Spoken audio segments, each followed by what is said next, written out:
जय जय भारत, जय संविधान, जय मंडल, जय जोहार, जय जवान, जय किसान, जय लोकतंत्र, जय विज्ञान। मैं अचानक से लाइव हूं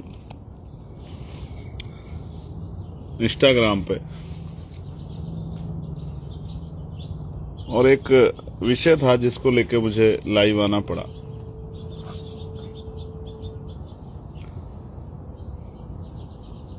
तो मैं बहुजन समाज में जन्मे सभी संतों, गुरुओं और महान पुरुषों को नमन करता हूं। आपके यहाँ इंडिया में आई थिंक क्या टाइम हुआ? 9 बज गए। 8:55। यहाँ है वहाँ जी। और यहाँ सुबह के 8:25, यानी कि 12.5 घंटे का फर्क है। At present time I am in California state.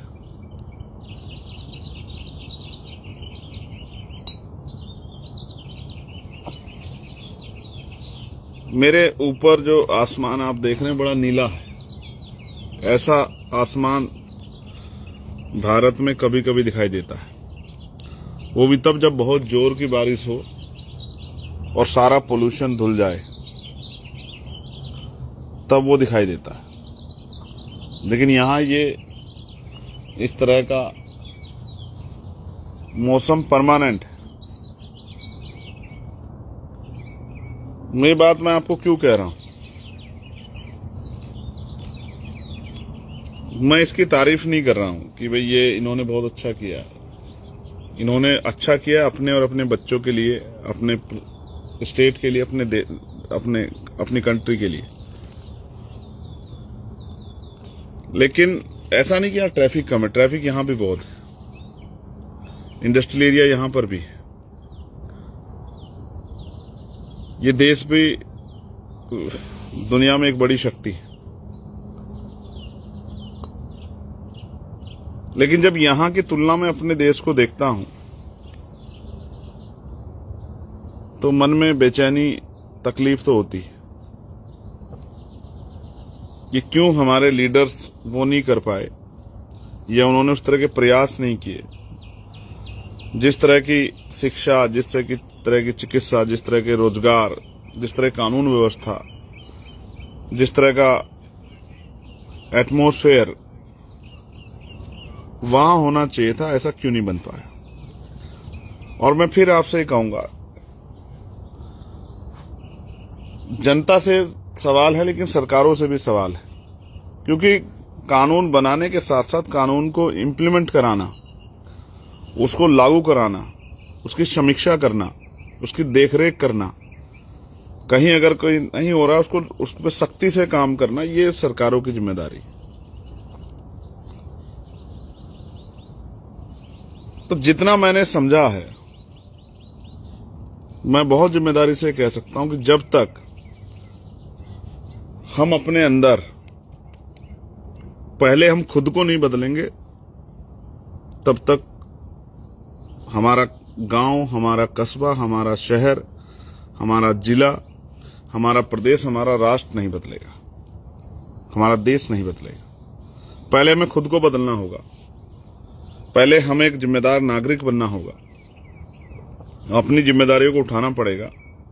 यहाँ कोई किसी को नहीं कह रहा है कि आप रॉन्ग साइड गाड़ी मत चलाओ। यहाँ कोई किसी को नहीं कह रहा आपकी यहाँ गाड़ी जो है, यहाँ पार्किंग नहीं, आप गाड़ी मत खड़ी करो। यहाँ कोई किसी को नहीं कह रहा है कि आप यहाँ कचरा मत डालो।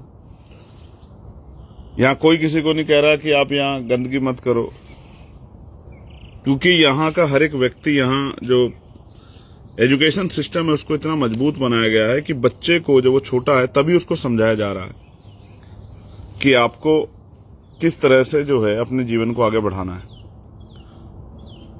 यहाँ free and fair election system है। ये इस देश की शक्ति है, free and fair election system. एक साल, 1 महीने चुनाव चलता है। आप जाके अपने पोलिंग स्टेशन पे भी वोट डाल सकते हैं एक दिन, लेकिन उसके साथ साथ आप जो है अपने पोस्ट ऑफिस पे, स्कूल में, वहां पे भी अपने वोट को जमा करा सकते हैं। और ईवीएम नहीं है, यहाँ बैलेट पेपर है, फॉर योर काइंड इन्फॉर्मेशन। ये बहुत आगे हमसे टेक्नोलॉजी में, लेकिन यहाँ बैलेट पेपर से चुनाव होता है। मैं जिस बात की चिंता कर रहा था, मैंने पहले दिन जब मैं आया, मैंने प्रार्थना की महापुरुषों से, कुदरत से, प्रकृति से, कि ऐसा कोई सिचुएशन वहां ना बने कि मुझे यहाँ का प्रोग्राम कैंसिल करके जाना पड़े, क्योंकि वास्तविकता में अगर वहां कोई इस तरह के हालात बनेंगे जैसे कपसाड़ का घटना हुई थी, तो शायद मैं यहाँ के सारे कामों को ड्रॉप कर दूंगा, प्रोग्राम को ड्रॉप कर दूंगा। मैंने इन लोगों को पहले ही बताया इस बात को कि भाई मैं छोड़ दूंगा,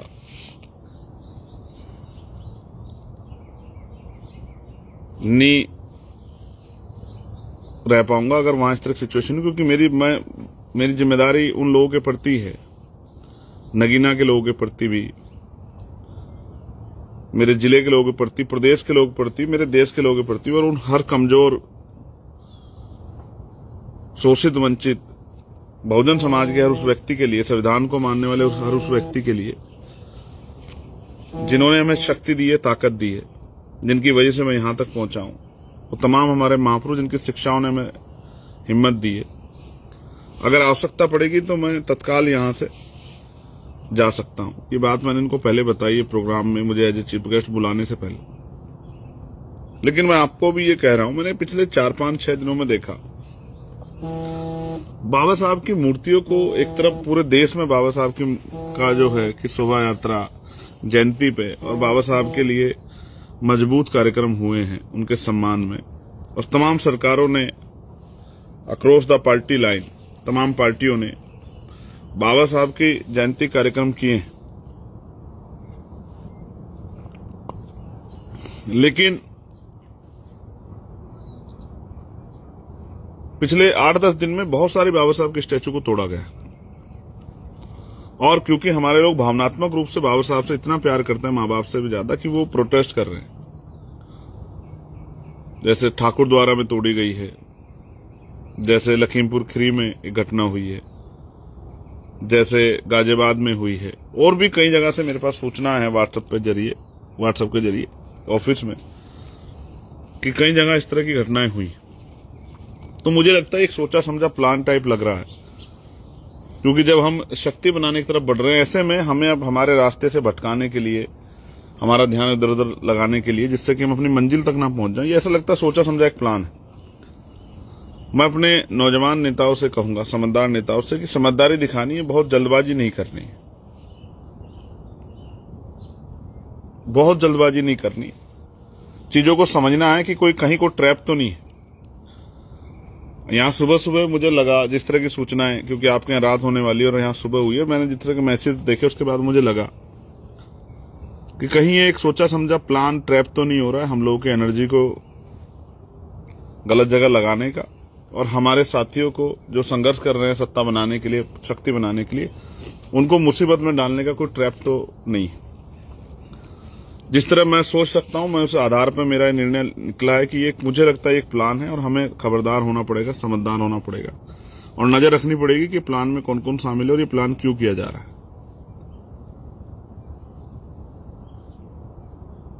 क्योंकि एक मूवमेंट चली है इंडिया के अंदर बाबा साहब अम्बेडकर को अपमानित करने की, उनके बारे में अनाप शनाप बोलने की।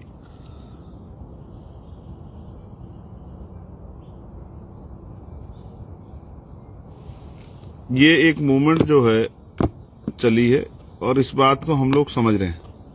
इसलिए मैं आपसे आग्रह करूंगा, जल्दबाजी ना करें, चीजों को जांचे समझे, अपने सीनियर लोगों से बात करें, और पुलिस को समय दें कार्रवाई करने का। किसी भी कीमत पे कानून को अपने हाथ में नहीं लेना, ये मेरा आपसे आग्रह है। अभी मैं भी वहां पर नहीं हूं, तत्कालिक मुझे पहुंचने में 24, 28, 30 घंटे लग सकते हैं, लगभग 1.5 दिन का समय,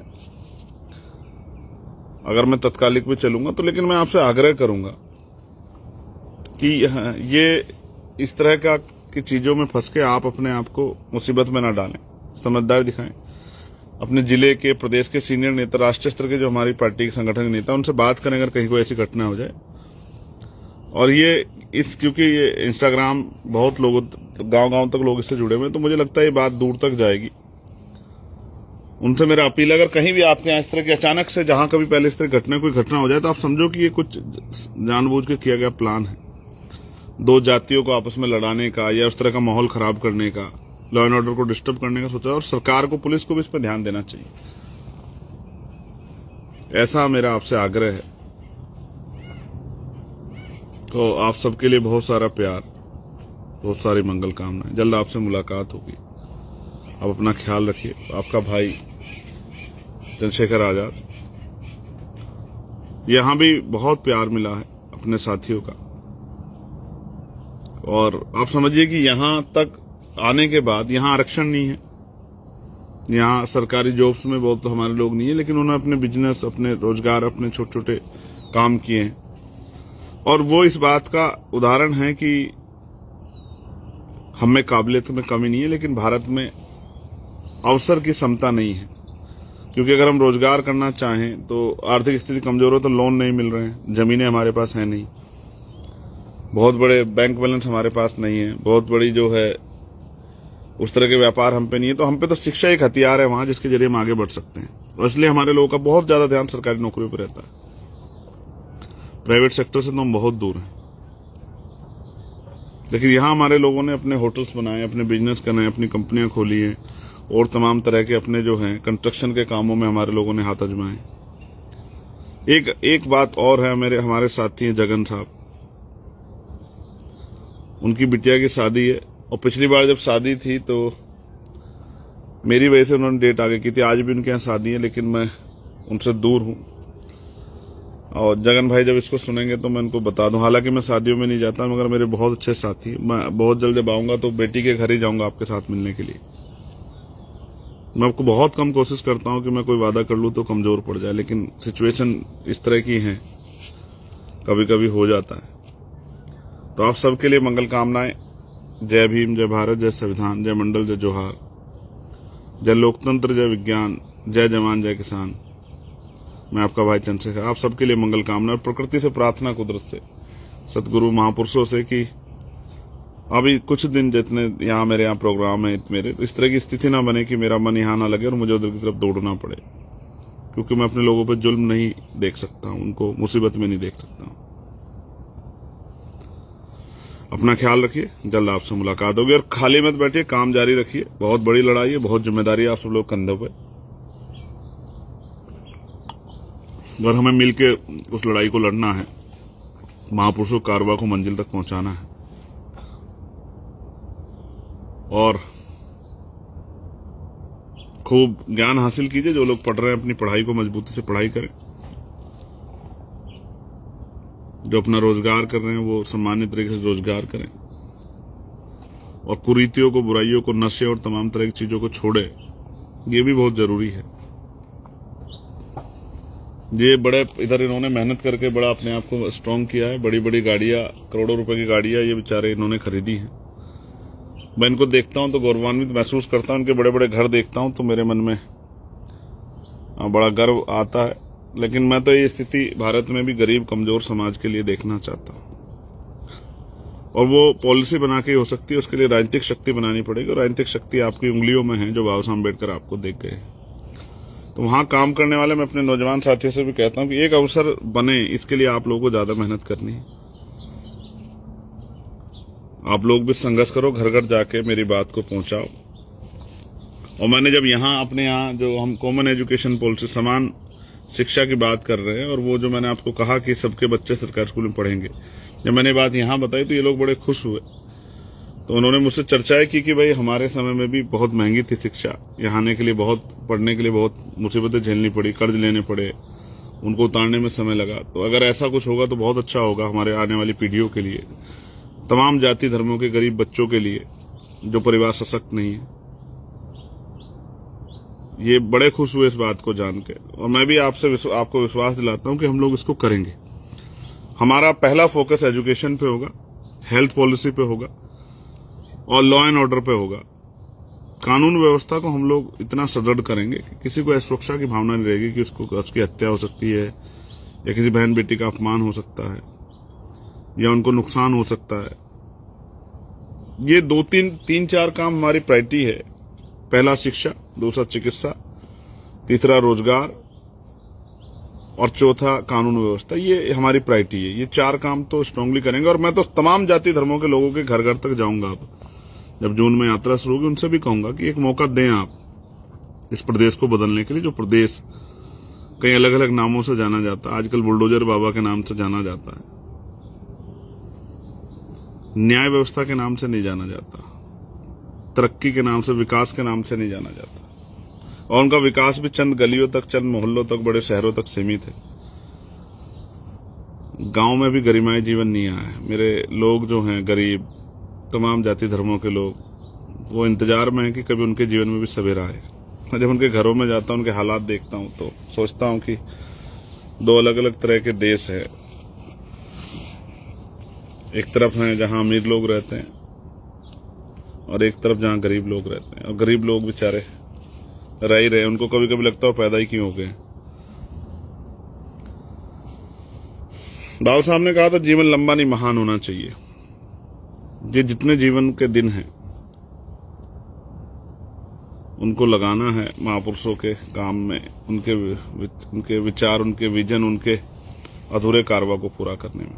आपने मुझे सुना, इसके लिए आभार। अब मैं आपका धन्यवाद करता हूं। और यहां रहने वाले सभी भारतीयों को मैं उनसे आग्रह जरूर करूंगा, जब वो लौटा करें इंडिया तो अपने गांव में जरूर जाया करें, अपने पुराने साथियों के बीच में जरूर बैठा करें, उनको गाइड किया करें कि किस तरह से आपने कामयाबी हासिल की। शायद आपकी प्रेरणा से कुछ लोग जो हैं अपना भविष्य बना लें। धन्यवाद।